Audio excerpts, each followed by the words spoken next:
दोस्तों, आपके मन में एक सवाल जरूर आया होगा कि सरकार को नोट छापने की जब मशीन है तो सरकार ढेर सारे नोटों को छापकर यानी अनलिमिटेड मन चाहे नोटों को छापकर देशवासियों को करोड़पति क्यों नहीं बना देती। जब सभी लोग अमीर बन जाएंगे तो देश से गरीबी अपने आप दूर हो जाएगी और नहीं कोई बेरोजगारी रहेगी और नहीं कोई भूखे पेट सोएगा, न कोई भीख मांगेगा। और दोस्तों, ऐसे भी कोरोना काल का समय चल रहा है तो सभी लोगों को पैसे की भी जरूरत है ना।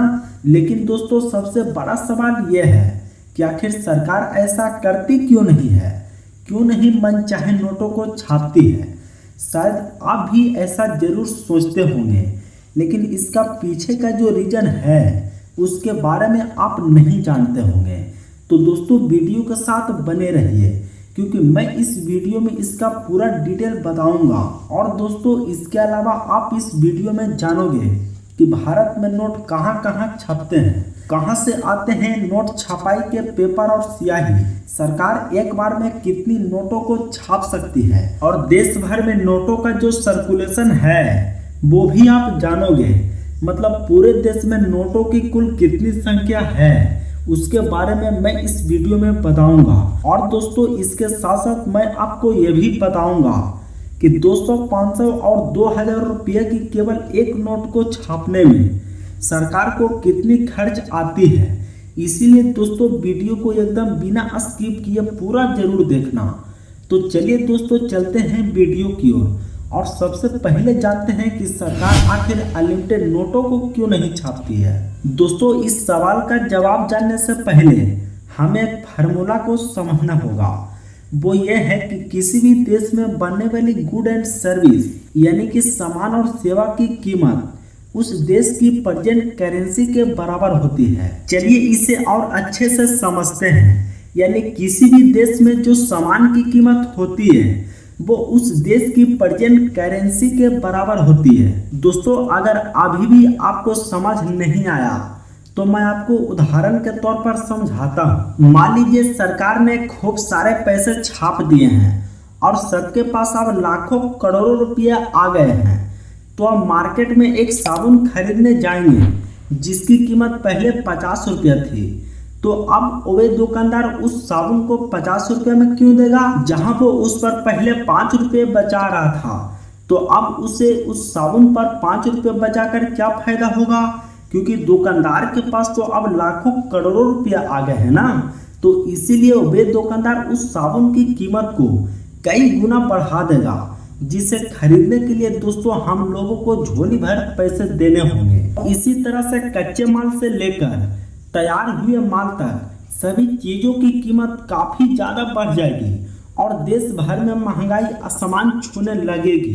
दोस्तों, ज्यादा जानकारी के लिए हम आपको बता दें कि दो देश ऐसी गलती कर चुके हैं, पहला जर्मनी और दूसरा जिम्बाब्वे। दोस्तों, दुनिया भर के सभी देश इस बात को अच्छी तरह से जानते हैं कि ज्यादा नोटों को छापने से क्या होगा, लेकिन फिर भी इतिहास में दो देशों ने ये गलती कर चुकी है जिसका नाम मैंने आपको पहले ही बता दिया, जर्मनी और जिम्बाब्वे। दोस्तों, दरअसल हुआ यह था कि प्रथम विश्व युद्ध के दौरान जर्मनी की अर्थव्यवस्था चरमरा गई थी, जिसकी वजह से युद्ध की जरूरतों को पूरा करने के लिए जर्मनी ने कई देशों से कर्ज लिया था, लेकिन युद्ध में मिली हार से वह कर्ज चुकाने में असफल हो गया। इसके बाद जर्मनी ने सोचा कि हम खूब सारा पैसों को छापकर अपना कर्ज उतार देंगे।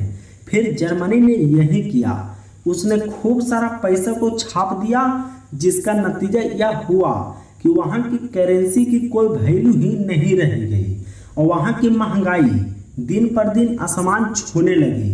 लोगों को अंडे और टूथपेस्ट जैसी छोटी चीजों को खरीदने के लिए भी झोली भर के पैसे देने पड़ते थे। और दोस्तों, कुछ साल पहले जिम्बाब्वे ने भी यही गलती की थी।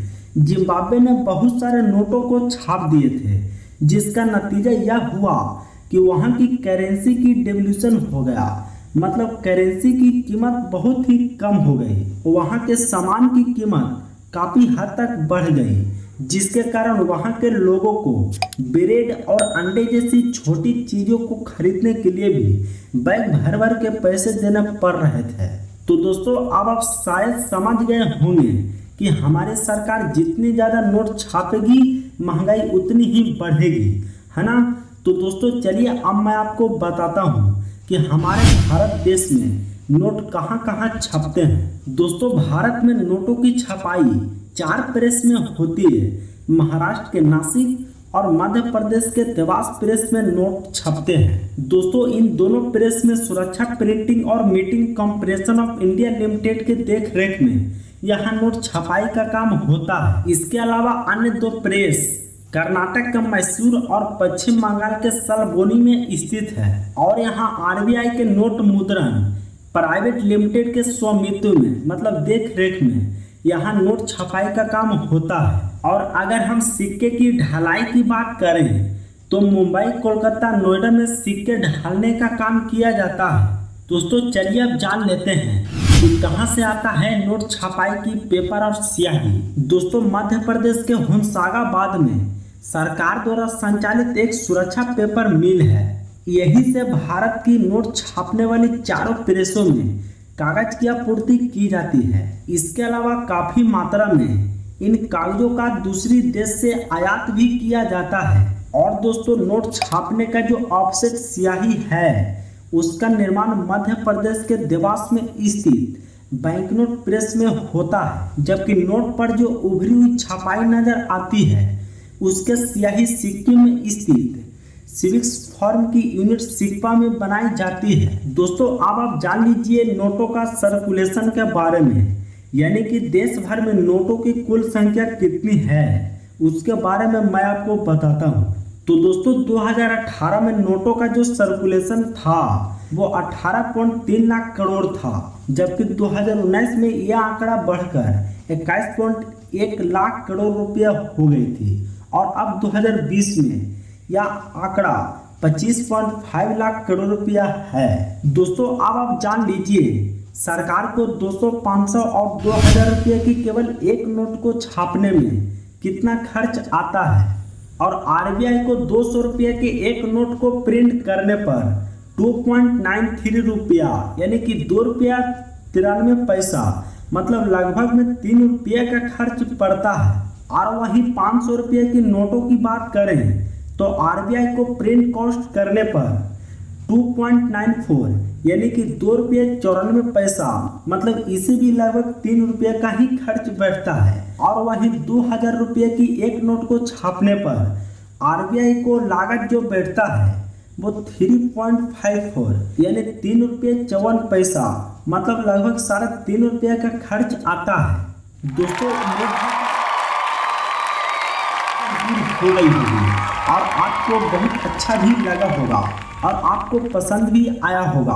और दोस्तों अगर आपको अच्छा लगा होगा तो हमारे वीडियो को कर दीजिए लाइक और हमारे चैनल को सब्सक्राइब कर इस वीडियो को अपने दोस्तों को व्हाट्सएप ग्रुप पर ज़्यादा से ज़्यादा शेयर कर दीजिए।